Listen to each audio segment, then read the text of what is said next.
The darkness of space stretched on forever in every direction. The HFY scout ship moved silently through this endless black, its hull reflecting nothing, its engines barely making a sound. Captain Vex still stood on the bridge watching the star fields pass by.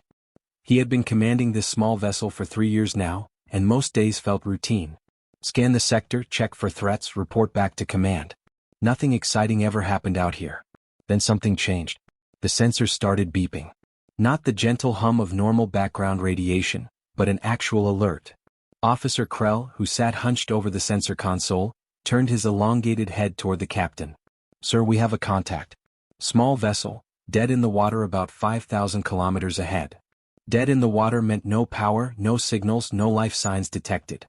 The captain leaned forward. After 3 years of boring patrols, finally something to investigate. "Get a visual," Vex still commanded. The view screen flickered to life. There it was, a small human shuttle just sitting there in the void. No lights. No movement. Just a silent, drifting piece of metal and plastic. The captain's alien features twisted into what might have been a frown. A human vessel this far out from their home systems was unusual. Human space travelers rarely ventured beyond their own territory. Most of their kind stayed close to Earth and the few colonies they had established. The ship was way too far out. "Could be salvage," one of the younger officers suggested hopefully. Salvage meant profit. Salvage meant a good report to send back to their homeworld.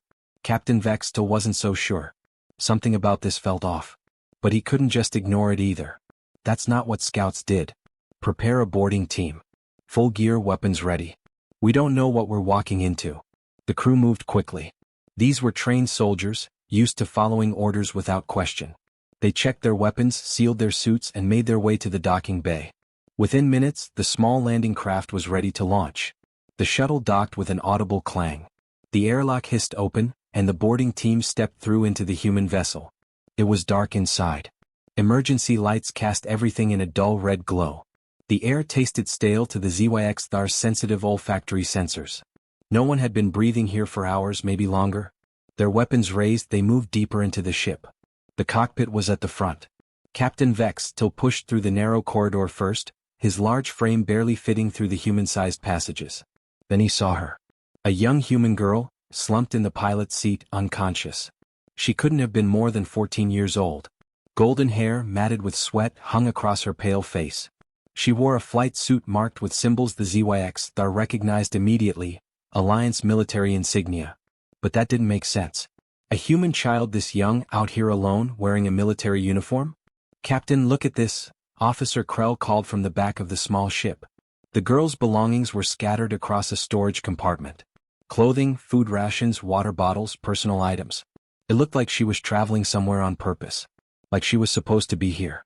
But the real question burned in everyone's mind. Why was she alone? Where were the adults? Where was the crew? A human child couldn't fly a military vessel solo. The technology was too complex. The journey too dangerous. And yet here she was. Captain Vex still stared at the sleeping girl for a long moment. Her chest rose and fell steadily. She was alive and, from what their scanners showed, perfectly healthy. Just unconscious. Probably exhausted from whatever journey had brought her out here. "Search her belongings thoroughly," the captain ordered. "Everything. We need to understand what we're dealing with here."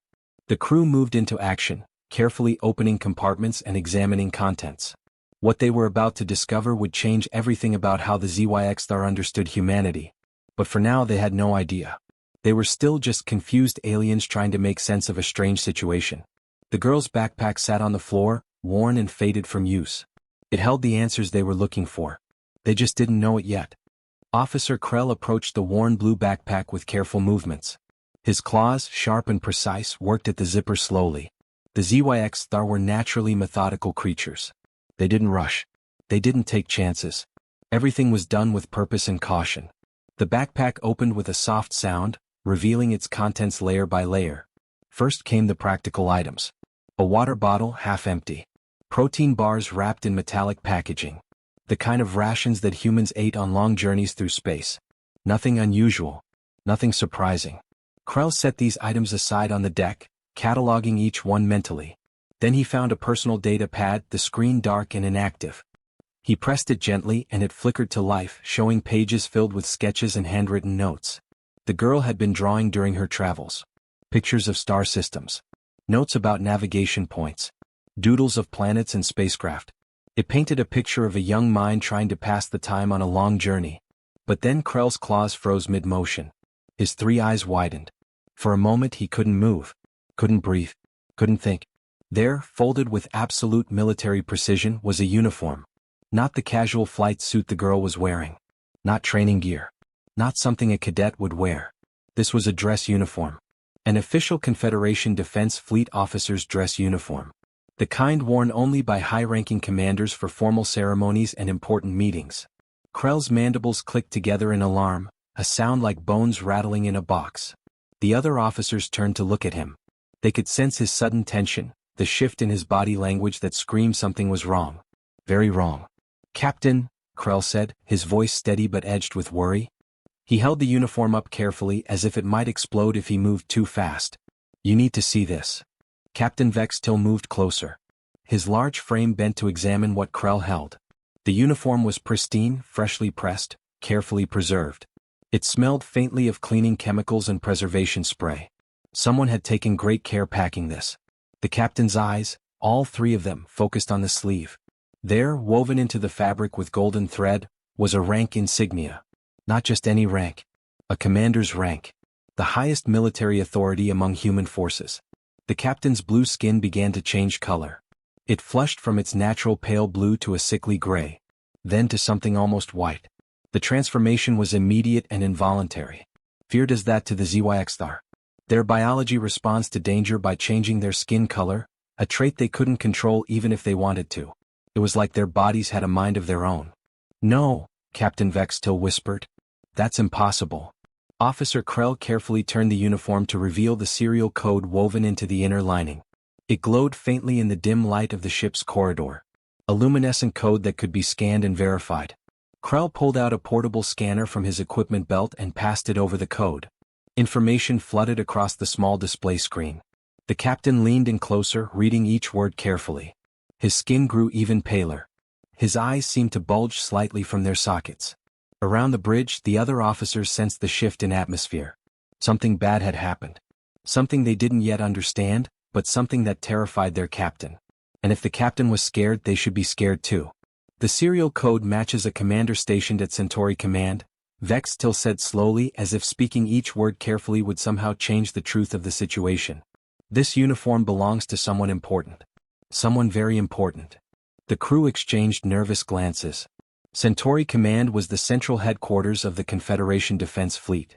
It was where the major decisions were made. Where the most powerful officers worked. A uniform from Centauri Command didn't belong on a young girl's ship out in the middle of nowhere. "Why does she have this?" one of the younger officers asked, confusion and fear mixing in his voice. Why would a girl be carrying a commander's uniform? Captain Vextil didn't answer immediately. He stared at the uniform, at the insignia, at the serial code. His mind was working through possibilities, none of them good. All of them terrifying. They had boarded a vessel. They had searched through a child's belongings. And now they had discovered something that suggested they had made a very serious mistake. The captain's skin flickered between colors, blue to gray to white to a sickly greenish tone. The uniform hung in Krell's claws like an accusation. Like a warning. Like a threat that none of them had seen coming. "Find out who this uniform belongs to," the captain ordered, his voice hollow and distant.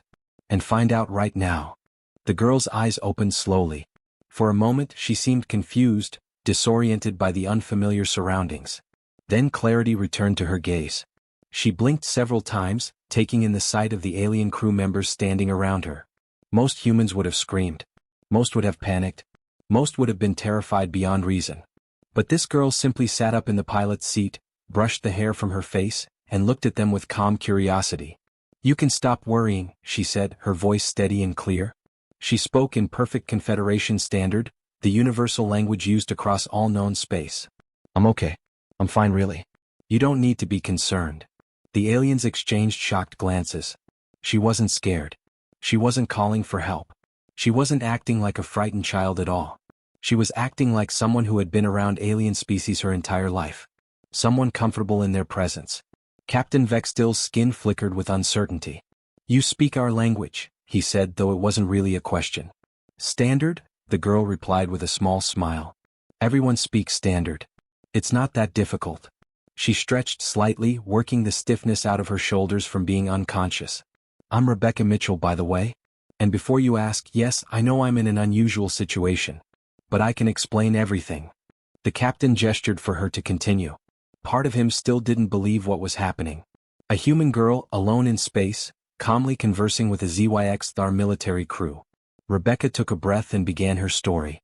My father is Commander Thomas Mitchell. He's stationed at Centauri Command, working in the Defense Fleet Operations Division. Pretty important job, I guess. Lots of meetings, lots of decisions that affect different species across the Confederation. She said this casually, like her father being one of the most powerful military figures in known space was completely ordinary. Anyway, he had some shore leave coming up. Not much, just a few weeks. So he asked me to come visit him at the station. Officer Krell leaned slightly toward Captain Vextil. She traveled alone? A child? Through occupied space. Rebecca heard the question and nodded. Yeah, I travel alone all the time. It's pretty standard for humans my age, actually. The space lanes are safe enough. I've got a good autopilot system, emergency protocols, communication arrays. And honestly, most species out here are pretty friendly once you introduce yourself. She said this like it was the most natural thing in the world. The Confederation keeps space pretty well maintained. Pirates get dealt with. Hostile aliens avoid the main routes. So it's fine. I do it regularly. Captain Vex still felt his skin begin to cycle through colors involuntarily. Blue, gray, white. Then a sickly greenish tone. The implications of what she was saying were staggering. A human teenager thought it was normal to travel alone through space. A human teenager had no fear of alien contact. A human teenager spoke their language perfectly and seemed completely comfortable in their presence. And the uniform? The captain asked, though he already suspected the answer. Rebecca's expression brightened. All right. Dad asked me to bring that. He has a formal ceremony coming up next week. Some kind of Confederation honor thing. He needed his dress uniform, and it was easier to have me bring it with me than to ship it separately. It saves time, you know? She seemed genuinely unconcerned about the fact that she was carrying the uniform of one of humanity's highest-ranking military officers. The crew members began to understand the gravity of their situation.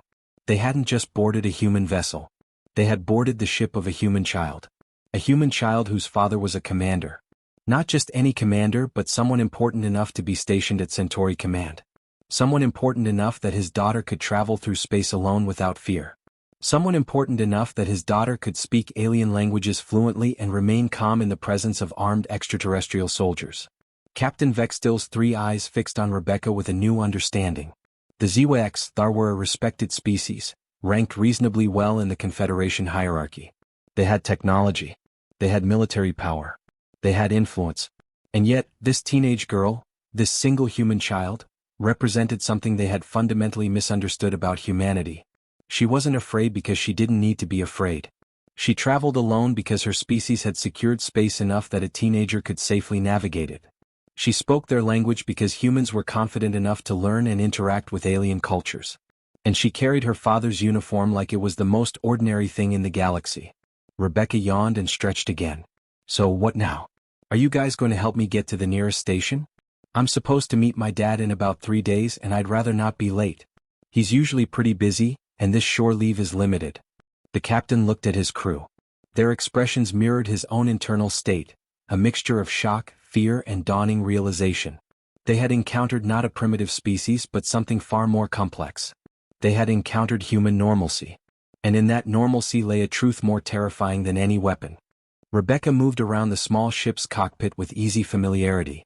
She checked the status of her vessel's systems, tapped a few commands into the navigation computer, and turned back to face the alien crew with a relaxed expression. So, I appreciate you guys checking on me and everything, but I really do need to get moving. Could you point me toward the nearest station?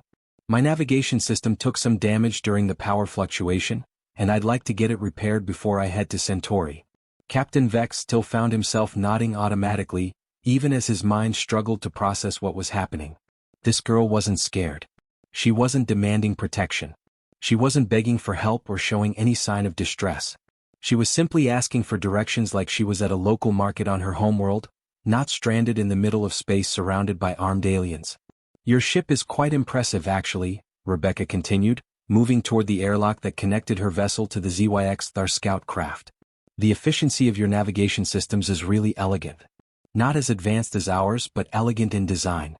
I've always thought the ZYX there had good engineers. Less flashy than humans, but more practical. She said this like she had spent years studying different species' technical achievements. Like it was common knowledge. Officer Krell's mandibles clicked softly. She understands ZYX our engineering philosophy, he murmured to the captain. The realization crashed over Captain Vex till like a meteor strike hitting a planet's surface. It wasn't a sudden, violent realization. It was more like the slow dawning of understanding that something fundamental about the universe had shifted. This girl had never been afraid. Not for a single moment. She hadn't trembled when she woke up surrounded by aliens. She hadn't questioned their intentions. She hadn't assumed they meant her harm. That kind of confidence, that fundamental absence of fear, could only come from one place. It could only come from knowing with absolute certainty that her people could protect her. Anywhere. Anytime. In any situation. The ZYX there had always known the rankings. Every species in the Confederation knew them. They were updated quarterly, published in all the major news feeds, discussed in military strategy sessions. The rankings determined influence, determined resource allocation, determined who had the power to shape policy across the galaxy. The ZYX there were ranked 47th among all known Confederation species.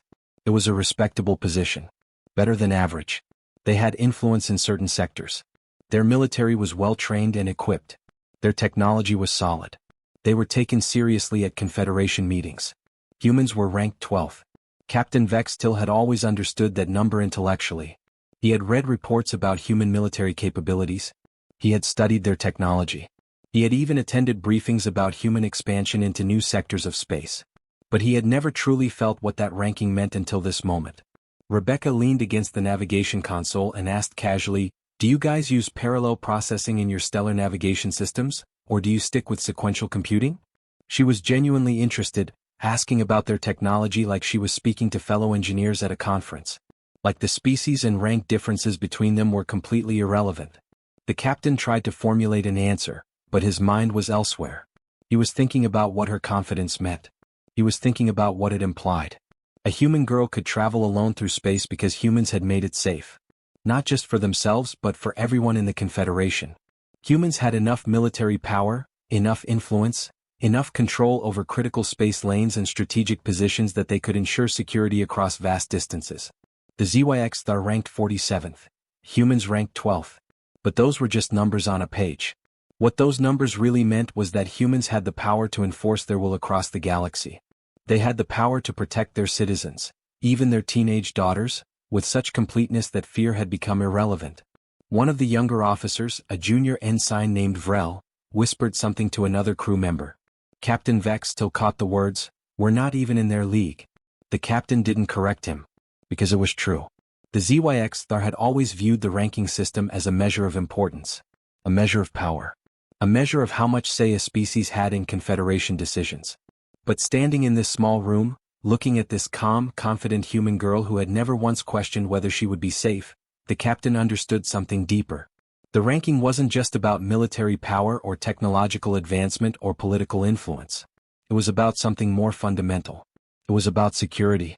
It was about the ability to shape reality itself. Humans didn't need to threaten other species. They didn't need to prove their power. They could afford to be kind, to be gentle, to let their daughters travel alone through space because that space was secure. Because they had made it secure. Rebecca smiled at the captain. "So, the nearest station? I'm really on a schedule here." Captain Vex still found his voice, though it sounded strange to his own ears. "Of course. We'll provide you with exact coordinates. And if you'd like, our engineers can examine your navigation system while you're here. We can help with repairs if needed." "That's really nice of you," Rebecca said warmly. "I appreciate it. My dad always says most species are willing to help if you just ask nicely." I guess he's right. The captain watched her move through the airlock, and for the first time in his military career, he felt something he had never expected to feel. A profound sense of inferiority. Not to this girl specifically, but to everything she represented. Everything her casual confidence implied about her species' place in the galaxy. The ZYX there had made a terrible mistake when they boarded this ship. But not in the way they had initially feared. The mistake was in understanding so late, so very late, just how small they really were in the larger scheme of things. Captain Vex still sat alone in the communications room of his ship. The walls around him were smooth and metallic, humming with the gentle vibration of the vessel's systems. His three eyes stared at the communication console. His claws hovered over the contact interface. This was the moment he had been dreading. This was the moment that would determine the fate of his crew, his career, and possibly his entire species' relationship with humanity. He had authorized an unauthorized boarding of a civilian vessel. He had searched through private belongings without permission. He had detained the passenger, even if only briefly. These were serious violations of Confederation law. And now he had to contact the father of the girl they had stopped. The father who was a commander. The father who controlled significant military resources. His mandibles trembled slightly as he input the communication sequence. The signal would travel across space, bouncing through relay stations, reaching all the way to Centauri Command. His heart, or whatever the ZYX-THAR equivalent was, beat irregularly in his chest. He had faced dangerous situations before. He had been in combat. He had made split-second decisions that affected lives. But this felt different. This felt like standing at the edge of a cliff, waiting to see if he would fall. The communication connection stabilized. A face appeared on the screen. Commander Thomas Mitchell looked exactly like his daughter, Captain Vextil thought. Same golden hair, same calm features, same expression that suggested nothing in the universe could truly surprise him. The commander was sitting in what appeared to be a comfortable office, with windows showing the vast expanse of space behind him. Centauri Command. The most important military installation in human space. Captain Vextil took a breath, or the ZYX-THAR equivalent, and began his explanation. Commander Mitchell, I must inform you of an incident that occurred in your daughter's vicinity. My vessel encountered a small human shuttle drifting in Sector 779. Due to safety protocols, we authorized a boarding and search of the vessel. We discovered your daughter Rebecca aboard. She was unconscious but unharmed. We have kept her safe and have now. The commander held up one hand, a gesture that cut through the captain's formal speech. But it wasn't an angry gesture. It was gentle. Calm. Almost amused. Captain, Mitchell said, his voice warm and genuine, I appreciate you reaching out. I really do. Thank you for checking on Rebecca. That was the right call. In fact, I'd like to commend your caution. A lot of captains wouldn't have bothered investigating an unknown vessel. They would have just noted it and moved on. But you took the time to ensure there wasn't a problem. That's good command judgment. Captain Vextil felt confused. Where was the anger? Where was the threat? Where was the military commander demanding retribution for the boarding of his daughter's vessel? I want to compensate you for any fuel you used in this rescue operation, Mitchell continued, already inputting something into his own terminal. Consider it a gift of appreciation from one military officer to another. And please tell Rebecca I said hello. Tell her I'm proud of her for handling the situation well. She always does. The commander smiled, an actual genuine smile. She's a good kid. Smart. Calm under pressure. I'm glad she was in good hands. The communication ended politely, with the commander thanking him again and wishing him safe travels. Captain Vex still sat in the silence that followed, his mind struggling to process what had just happened. There had been no diplomatic incident. There had been no threats. There had been no demands for punishment or compensation beyond what the commander had generously offered. There had been nothing but a father grateful that his daughter had been kept safe. On the main deck of the ship, Rebecca gathered her few belongings. Officer Krell helped her carry items back to her shuttle. She moved through the ship with the same calm confidence she had displayed since waking up. The crew members who passed her in the corridors watched her with a mixture of awe and something that might have been fear. As Rebecca stepped into the shuttle bay, she turned back to face Captain Vextil, who had come to see her off personally. She smiled warmly. Thank you so much for taking care of me. Really. I know you guys were just doing your job, but you were very thorough and very professional about it. I'm going to tell my dad you were really nice. He'll probably send you something. He does that sometimes, sends gifts to species that help me out or treat me well. He's generous like that. She said this like it was the most ordinary thing in the universe. Like powerful military commanders regularly sent gifts to random alien species they encountered. Like her father had the resources and the inclination to establish goodwill across the galaxy through small acts of generosity. Captain Vex still watched as Rebecca boarded her shuttle. The airlock sealed behind her. The shuttle detached from the ZYX-THAR vessel with a gentle shudder. Within minutes, it was moving away, heading toward the nearest station, heading toward Commander Mitchell at Centauri Command. The captain stood in the observation window, watching the human vessel disappear into the distance. His skin had returned to its normal blue color, but something inside him had changed. He had entered this encounter expecting conflict. He had feared military retribution. He had anticipated anger and demands for justice. Instead, he had encountered something far more profound, far more terrifying in its own way. He had encountered human kindness, human generosity, human confidence so absolute that they didn't need to threaten or intimidate. They could afford to be gracious. They could afford to be patient. They could afford to treat even a species ranked significantly below them with respect and appreciation. Officer Krell stood beside him, watching the same empty space. "What do you think will happen now, sir?" the officer asked quietly. Captain Vex still was silent for a long moment. "I think," he finally said, "we have learned something important about humanity. Something that no military briefing could have taught us. Something that no ranking system could have prepared us for." "What's that, sir?" The captain's three eyes focused on the distant stars. "I think we've learned that true power doesn't need to announce itself. True strength doesn't need to threaten. Humans have secured their position in this galaxy so completely, so thoroughly, that they can afford to be kind to those beneath them. And that is far more terrifying than any weapon we could ever face."